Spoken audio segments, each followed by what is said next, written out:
Hey, you awesome folks! Thanks for taking this journey of discovery with your guide, Keith Haney. You're listening to the Becoming Bridge Builders podcast, your favorite podcast for everything from racial reconciliation to education innovation, justice reform, and leading change in the 21st century.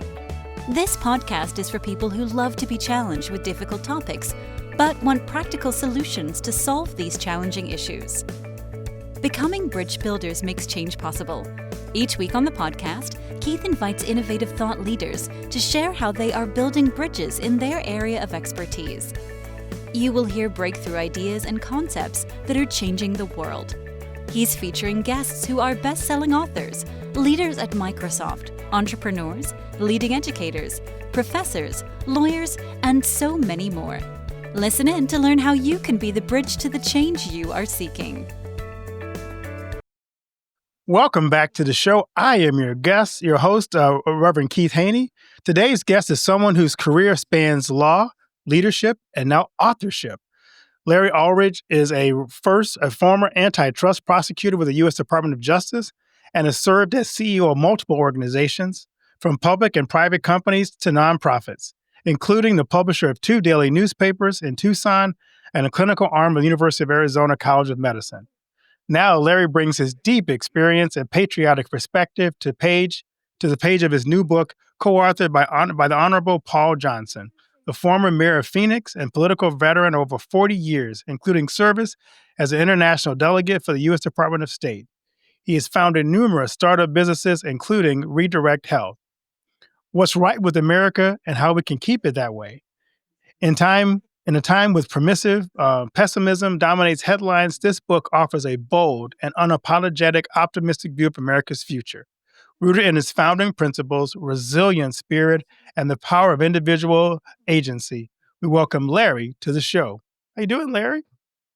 I am doing terrific, and so glad to be here, Reverend Haney, and delighted that I'm sorry your listeners and viewers might have to listen to me or look at this bald old head, and maybe they can cover their eyes, or maybe they can go just audio only. But delighted to be here, and very impressed that you're focused on these issues in very meaningful ways.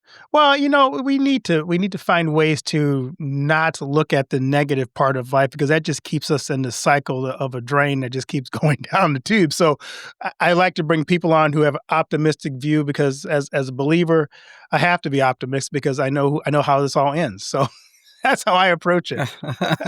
There you go. That's the right attitude. There we go. So I'm going to start you off with my favorite question that every guest has to answer. What's the best piece of advice you've ever received? Well, I think the best piece of advice came from my boss. I worked for a period of time with the Justice Department as a federal prosecutor, and then got hired by Gannett Media up in Rochester, New York, where they used to be headquartered. They published USA Today, and the general counsel at the time, Tom Chappell, basically said, Larry, you are willing to be bold, you are willing to speak your mind, and you're willing to defend it with data and support. Don't stop. And probably to a fault, I don't stop. There are occasions I probably should pull some punches and slow down, but I try to be, as one of my former colleagues, employees told me, brutally honest. I want people to be clear. I want to be clear with them. If I'm expecting things, I want people to know that without having to guess or connect dots. Just tell them very clearly what my expectations are, and then hold people accountable. So being bold, tied into the accountability, being responsible, having those good conversations, probably the best piece of advice I got. I love that. That's great advice and very inspiring. Thank you for sharing that. Absolutely. Absolutely. So let's get to your book, because I'm dying to dive into this. Your book is entitled What's Right with America? What inspired you and Paul to write such a book on optimism when, let's be honest, we're living in very polarized political times? We are? No kidding. Yeah, it's been pretty difficult. My co-author, Paul Johnson, the former mayor of Phoenix, has a podcast called The Optimistic American, OPT, American.com. And he's been on the optimism journey for a long time, even when he was mayor, but really trying to have those conversations, people talking about what is great about being an American? And he's a running buddy of mine, or I'm a running buddy of his. And one day we were, sitting around after having breakfast after the run, and I said, Paul, you need to write a book. Because you got to reach people that are readers. And he goes, "Well, I've written a book," and he actually has written several books. He said, "I'll be happy to write a book as long as you'll write the book."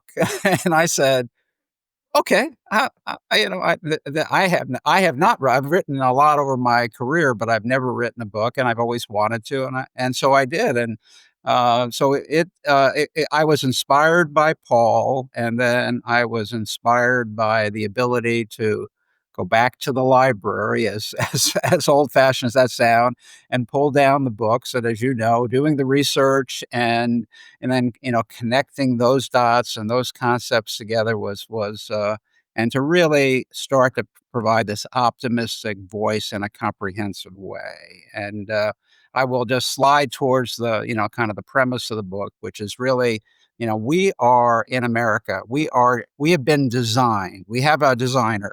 We have several designers, but one we have in America, and those are the founders. Our founders in the 18th century, who happened to come up at the right time with the right philosophers, really designed America. And so they built a structure and a constitution, as a lawyer, the rule of law, around this design. But that design principally empowered individuals. So the power of America, designed by our founders, is the power of the individual. So let's dig into that because I think we sometimes lose sight of that, especially now. As I think about our political atmosphere, our political culture, is the individual isn't the key right now. It's groups, and we get into our camps and and we find people who agree with us, and I think we lose that individuality in our uniqueness as a country. So dig more into that for us a little bit. Absolutely. And, as we start from the beginning of the power of individuals, we obviously, if we're only an individual, don't have a family, we're pretty lonely. If we have neighbors but we don't interact with them, we're probably in trouble. So, as we ultimately have the power, and we as individuals choose to release some of that power. And some of that power is released in the forming of a country. And so we now have a consensus about America and the rule of law, and what we can do individually and what we can do collectively. But we always retain those powers to basically step back and maybe not do things collectively. What happens though is we have a tendency to um, just get pulled into that power situation, those groups that you mentioned, Reverend Haney. How do they possibly, kind of tell us what we need to do, as opposed to we telling them what we need them to do? And so we've gotten ourselves caught into this notion that whether it's political leaders or church leaders or community leaders, they're the ones got to tell us what to do, as opposed to us taking that responsibility to hear what we hear and to make choices that we choose, but not to cede that power. And my co-author talks about that being agency. It's the agency of individuals. That we have these inherent powers, and often we have those inherent powers based upon our faith and our freedoms. The founders also talked about these inalienable rights by the Creator. These are freedoms given to us, not given by founders to us. They were given to us, and we have to step back and say, okay, I hear what that individual is telling me. I hear what the political party is telling me. How do I feel about that? What do I think I need to do? How do I work with other people? We're all Americans. And unfortunately, in this world we're in, there's so much hatred. I hate those people. We saw that breathtaking, kind of split screen on the tragedy of Charlie Kirk's shooting and the memorial service in where I live in Arizona, in the West Valley of Arizona, and where his spouse got up there and said, I forgive people. I'm taking that. I am owning that agency. I can choose to be angry and I can choose to hate. I don't. I choose forgiveness, and that is powerful. It is powerful. So you identified 5 defining characteristics that have propelled the U.S. to greatness. Can you walk us through those? Sure, and I use, I am not a smoker, but, it's close, it's called Cigo, 'cause the only thing I can hold on to in my brain are mnemonics, and so, Cigo, Ciggo, and, the first C of that is confidence, we have confidence in terms of our ability to solve problems. I is imagination. We can imagine solutions to new issues. Maybe imagine better solutions to problems we've already solved. And America is just an amazing land of imagination and confidence. And then grit is the third of the Sego, G for grits. We have learned how to roll up our sleeves, digged in, and power forward, not just giving up when things get hard. And we have that grit. The fourth is generosity, and America is a generous country, and that generosity extends to friends, family, neighbors, communities across the country. But we've also extended that generosity around the world. We've made the world a much safer, healthier, productive place. The power of individuals in our capitalistic system has created wealth that we have shared around the world, and it's an amazing spirit, and one we sometimes forget we have. And then that ultimately flows into the O, optimism. And I would say, as we get to optimism, Reverend Haney, optimism is viewed by some people in today's world as naive, as delusional. How can just what you said? How do you have hope and optimism? It's not. Optimism is eyes wide open. It's steady. It's being realistic. It's recognizing there may be better ways to do things, or we have got to back up a little bit and be focused. So optimism is not an area of naivete or delusion. It's an area of choice and an ability to roll up our sleeves and get to work, because we know if we do that collectively, we know if we put the power of individuals in place, we can solve societal's problems. I love that way you define optimism because to take that from a Christian perspective, when we talk about hope, we don't say hope and I hope my team wins the World Series this year. Because if your team is um, the Oakland Athletics, for example, you can hope they win the World Series, but it's not grounded in any reality. Whereas the Christian, when we talk about hope, it's grounded in something that is solid. Like our Exactly. hope and our salvation is grounded in what Jesus Christ has done. So it's not like I'm reaching for something that's unattainable, but it's grounded. So the optimism you describe, it's not just you optimistically hope that it works out well, but that optimism is grounded in something foundational, those other four pillars that you just mentioned. Absolutely. It's really an issue of resolve. We are not in denial. We are resolved to solve that problem. Maybe I can ask you as our host if what makes you optimistic. I know you live in the great Midwest, which some talk about flyover country. But as you look around to your community and your neighborhood, what gives you optimism these days? The funny thing is people. The beautiful thing about living in Iowa is the people here are just phenomenal. Um, whether they, no matter which way they vote, they are the most kindest, generous people I've ever run across. When I moved from Illinois here, the one thing I noticed right away was people here will stop and talk to you whether they know you or not, and you can't Yeah. drive down the street without somebody waving. And it threw you off when you're driving. You always was focused on the road, but there's someone's going to wave, so you got to be ready to get your hand up and wave here because someone's going to talk to you. If you go into the grocery store to buy something, someone's going to strike up a conversation. It's that agency you talked about before of the individual, and people here see you as individuals and they have this, I'm not going to get in your way. You live your life, but I can still respect and see you as a human being, as a person. So I see the humanity here, and it's just refreshing. That's great, and I assume, especially in Iowa, you don't have to rely on your local community, your state, your federal government to do things for you. Yeah, you'd like them to support some of the things that Right. that can help, but basically, you and your friends and neighbors and family, you're the ones who solve those problems every single day. And we kind of, that back to your comment about this, kind of this contention, this diverse thinking, which is basically now harmonizing on non-diverse thinking, which is everybody who doesn't like me is a bad person and an enemy.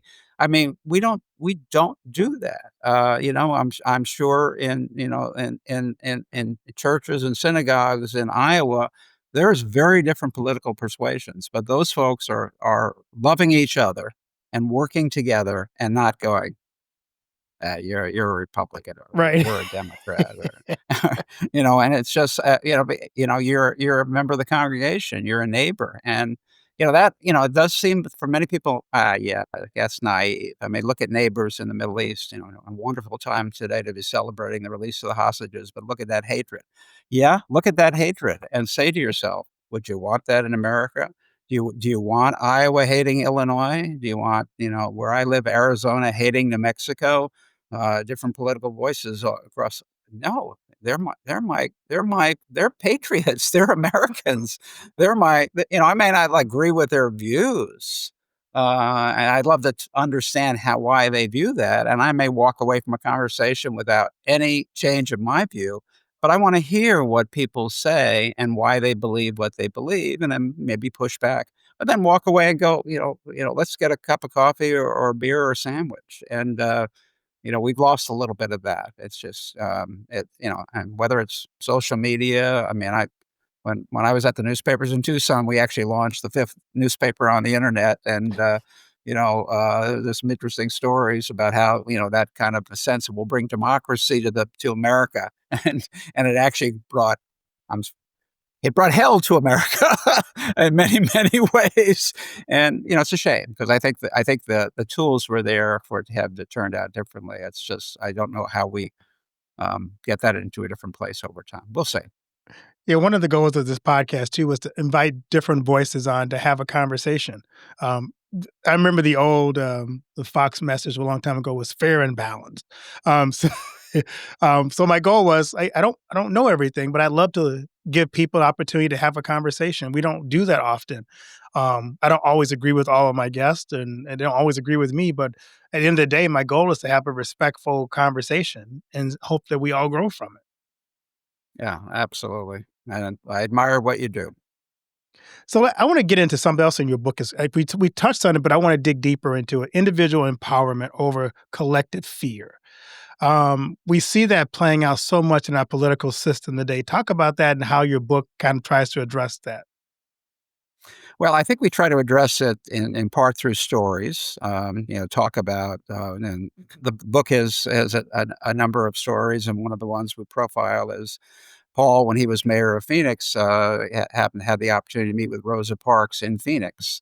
And she was showing him some pictures of how, the Montgomery boycott came about and the horrible times. And Paul said, I turned to her and I said, look at the face of that young white cop there, with his baton. It's a face of oppression. And he said, she just looked at him and said, Mayor, he's just doing his job. That's not the face of impression. That's the face of somebody doing their job. The system has changes. And, he said, brought him to tears because he was not even appreciating the lessons that Rosa Parks had brought to him to Phoenix. And I think a lot of that, we're trying to bring those lessons that there's so much to be excited about in America. Yes, we have huge problems. I mean, I don't know if you saw Reverend Haney. There was a research in the New York Times that just came out and said 2/3 of Americans think we're so divided we no longer can solve society's big problems. Wow. That is wrong, but hard to argue with 2/3 of America, but that's wrong. But it's breathtaking. And it can't stand. We have gigantic issues and that we have to solve. We have gigantic issues that impact the world, and they impact our ability to grow food in Iowa and other places, our ability to have enough water. We worry about water all the time in Arizona. We have to solve these big problems. We have to do them together. And, the hard thing is getting people, get back to the power of the individual to basically say to their leaders, that attitude does not work. You need to figure a way with that. Let's say you're talking to your Republican legislator, work with your Democratic legislature and solve that problem. I don't know what the answer is. You're elected to solve those problems.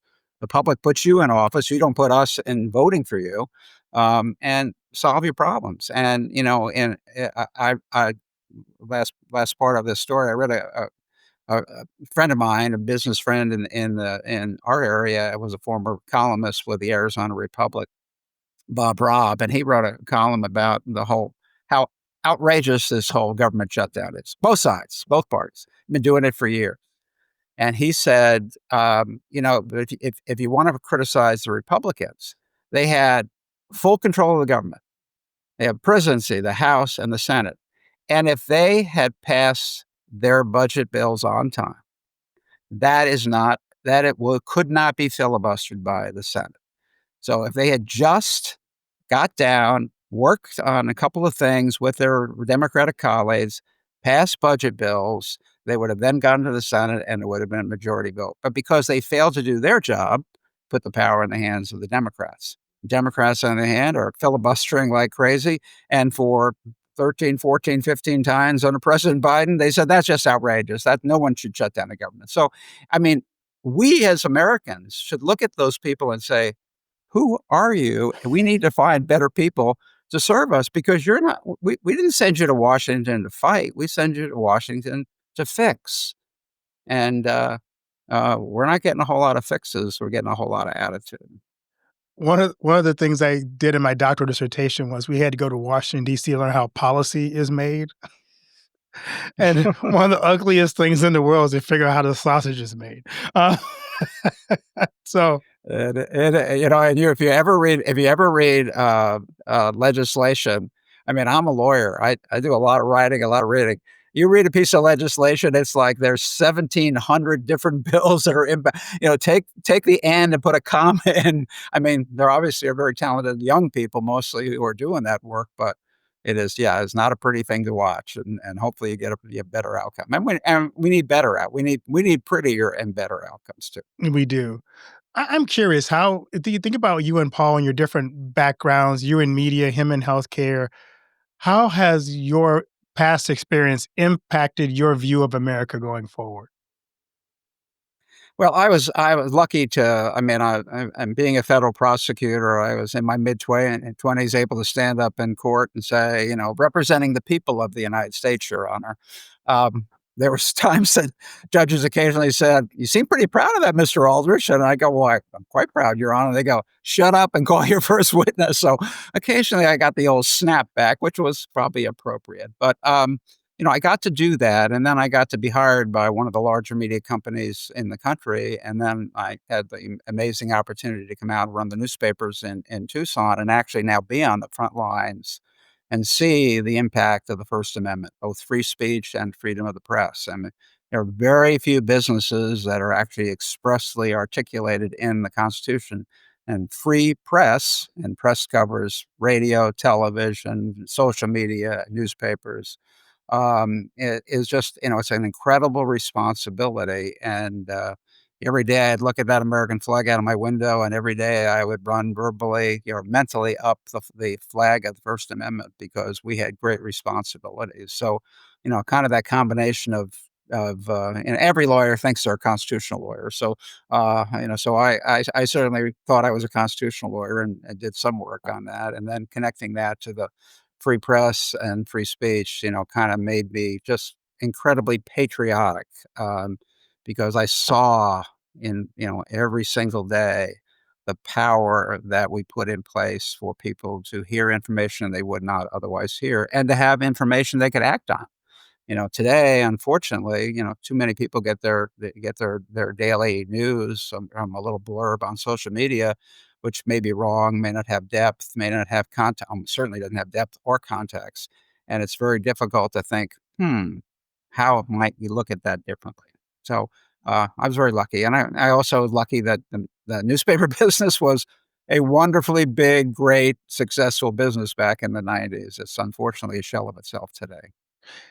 I want to talk about that a little bit more because I think people are very frustrated with the media because I think they saw the media as that independent advocate who would call or even hold our leaders accountable. So like we just talked about the fact that make watch how the sausage is made is very frustrating and neither side is really working with the other side.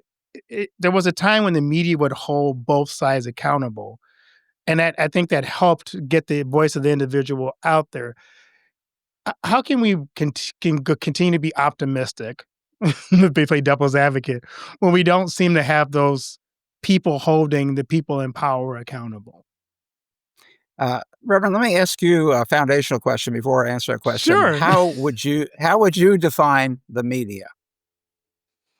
You know, that's difficult because it used to be what we would consider the mainstream media, as some have called it now, the newspapers, television.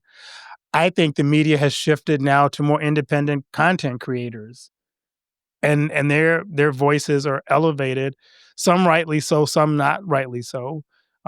Maybe not as accountable as we talked about before as those who who had to meet certain standards. So we can put things out quickly now that may or may not be accurate. So I think the media has shifted to not a center or central group of individual companies, but it's kind of a whole host of various voices.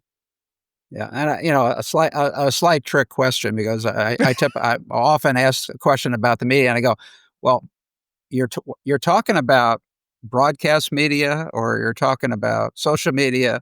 I come from the newspaper business. It's Right. different. We don't do what you just as some will characterize. The media does this. I go, that's not the newspaper business. Right. The amazing thing about the newspaper business, there, still an amazing number of people that get a newspaper every day, in some cases on their driveway, often on their iPads or other devices. Most communities in America still have, I would say most larger communities in America, maybe the top 500 cities, most of them have a daily newspaper. It might not be 7 days a week, it might be five or whatever. In most communities, and probably in Iowa, it may be a weekly paper. And those folks, the amazing thing is every single day, and it's been harder and harder as the successful profitability of those companies has declined because they've lost reporters, lost editors, and so it's harder to do their work. But the most important thing that impacts people in America is what happens in their local community. What did the city of, what did Iowa City do today? What did that council do? What did the county do? What are they doing in terms of, we're hearing some issues about some pests in our waste products or in our pigs. What are they doing? And it's harder and harder for that information to be uncovered, and then where things don't work so well disclosed. Media is they're showing up at the courthouse, they're showing up at the council meetings, they're reading press releases and hopefully rewriting press releases. Fewer and fewer of those today, and social media has filled some of that gap. But we still get into this notion everything's about Washington, New York, L.A. It's not how we operate. We operate every day in Iowa or in the greater Phoenix area, and we need the local information. I just would encourage everybody. I mean, it doesn't cost a lot of money to be a subscriber to a bona fide daily or weekly newspaper. Subscribe because they are representing you every day or every week. And so, as we kind of break apart those issues, still it's because the decline of economics has made it much harder for those organizations to have as many reporters and editors to do the work they used to do. So it feels like they're not representing us. Well, there are fewer of them. The work they do still represent us well, but it's harder and harder to make that math work in a world of free social media. I like that answer. And I think you're so right on because we can get so caught up on what's happening around the world that we're inundated with bad news from around the globe as opposed to the good feel good stories in your own backyard. Yeah, yeah, and most of these they're write the story about which high school team, how the football game went Friday night or Saturday morning, and they're looking about what happened in Little League, I'm a sports junkie, so sports will be normally first. But there's lots of what's happening. What's happening? I mean, you obviously, in your neighborhood churches, there's communication. Maybe the bulletin. In some cases, though, that's published, and that's what everybody deals with. We do ultimately deal with state and national issues, but they should be a smaller part of our life. And we've unfortunately just made it so intense that it's become a so much bigger part of our life. We are voters very rarely in a year, and it's kind of like I don't, even though I was in the medical business, I don't think of myself as a patient very often. I'm mostly a person, and we're voters, but we're mostly people, and voting is a small piece of it. Important to be informed, important to put pressure on your local communities and to get better, your states and federal government, but not get obsessed on issues that really don't impact your daily life. Yeah. So, what do you hope readers take away from your book? Well, I mentioned that study in the New York Times. I hope they take away that two things. We stand on the shoulders, on many shoulders of many generations. This country, a quarter of a millennium old. We've gone through unbelievably difficult times. The Civil War, the Great Depression, the Great Recession, Vietnam War, civil rights movement. There's a ton of things that we have gone through, and gotten better. We are better now than we ever have been. We are stronger now than we ever have been.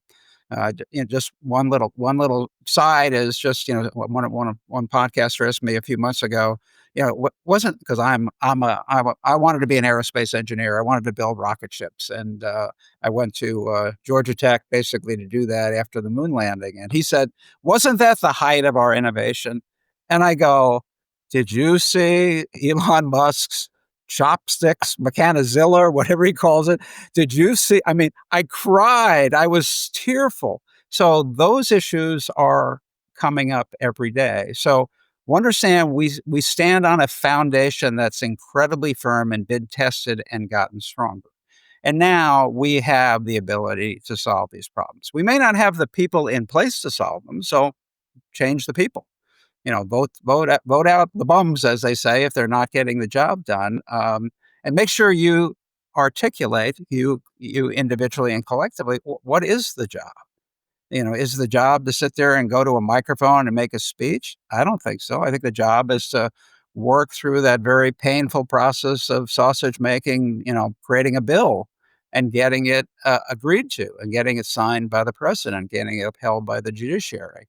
But that's what democracy is all about. And so I always hope that people, one, would know we build stand on the backs of and shoulders of many, many, many generations, and two, just have the hope that we can solve these problems, because we have in the past and we will tomorrow. Yeah, we need to send that little video I used to watch on Sunday morning to Congress, I think, about how the bills are made. So as we Yeah. wrap up, I like to ask my guests this question. What do you want your legacy to be? Well, that's a very good question. I mean, I have been very lucky in my life. I've been successful in major part because I've just been lucky. I happened to be a white male born in the '50s, and Bill Gates was a white male born in the '50s. Steve Jobs was a white male born. That was good timing. I was born in New York, and New York had a fabulous education system, and my parents were very adamant about the importance of education, and that propelled me into undergraduate college, and then propelled me into law school, and those propels led me into my business. So I've been very lucky. I've been, sometimes a little arrogant in terms of saying I can do that when I wasn't sure I could, but sometimes I got the chance, and more or less they worked out. And so I think the legacy is to say, I recognize that I am a product of this strength, this gift America has, and it's a gift we all have. Another quick comment: a friend of mine down in Tucson, one time he built this amazing semiconductor business, and he said, "All I do in my business, all I've done in my life in business, is position myself to be lucky." And he said, "Everyone in life has some luck. Some have more than others, but everyone has luck. Now, your eyes have to be off your toes. Your eyes have to be up so that you can recognize the luck that's come to you and take advantage of that luck. And he said, that's how I built my business. When the luck came around, as it always does, I took advantage. And I think too many people think they don't get luck, and they're so focused on their toes that they don't see what has come around. So I'd like my legacy mostly to be that you can do, every single person in the amazing place that is America, with the education system that we have, with the university education system, you can get the tools, you can get the training, you can get the help, you can get the support, you can get the leadership, you can get the mentorship to help you be more successful. So I hope people walk away saying, yep, I can. Yes, I can do that. No, that's great. So on season 6 of the podcast, we have something new now, and that is a surprise question. Pick your surprise question between 1 and 6. I will take 4. Oh, here we go. I love this one. Who would you most like to sit next to on a 10-hour flight and why? I'd have to probably say my co-author, Paul Johnson. I mean, the man is just a font of stories and a font of positive attitude. And there are times I'm just going, I am not going to talk to that son of a what. That person's a Jerk, and he'll go, hey. He's an American. He's a person. What's the issue? You step back and you think about what he is. He was a politician as being a very young mayor of Phoenix, and his ability to basically harmonize and solve problems required bringing people together. I wish I had that gift. I wish I was better at it than I am. I keep trying, but I'm reaching towards the end of my life, so I'm not sure I have much more runway. But he would have one story after the next. He's also a good conversationalist, so he would peel it back and say, "Now tell me what you think about that." And I would walk away pretty. It would seem like a pretty quick 10-hour flight. Wow. Well, thank you so much, Larry. Thank you for sharing your insights and your passion for America's future. What's Right with America is more than a book. It's a call to rediscover the values that built this nation, and we believe, again, it's possible to build it even better. To our listeners, if you're feeling discouraged by the news or uncertain about the future, this book is a powerful reminder of what makes America exceptional and how each of us can help keep it that way.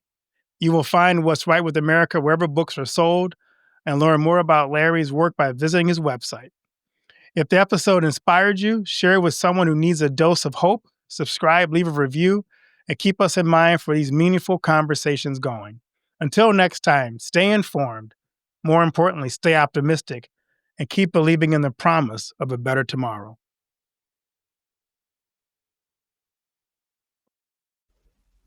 Do you know that most entrepreneurs hit a revenue ceiling and have no idea why? They're working harder, spending more money, running more ads, but revenue stays flat. My friend, Dr. Noah St. John, calls this the invisible break. He's giving our listeners a free revenue ceiling audit to help you see what's really holding you back. You'll get a free 30-day membership to Noah Bot, giving you access to Dr. Noah's 30 years of experience to help you reach your next level. But hurry, because there's only 50 available this month. So if you're tired of being stuck at the same revenue level and want to finally break through, get your free revenue ceiling audit at drnoahvault.com in the affiliate link that'll be listed in the show notes. Thanks for listening to Becoming Bridge Builder. If you enjoyed this episode and want to help support the podcast, please subscribe and share it with others. Post about it on social media or leave a rating and review. To catch all the latest from me, you can follow me on Instagram at @BKeithHaney and on Getter and Twitter @RevHeadpin. Thanks again and tune in next time.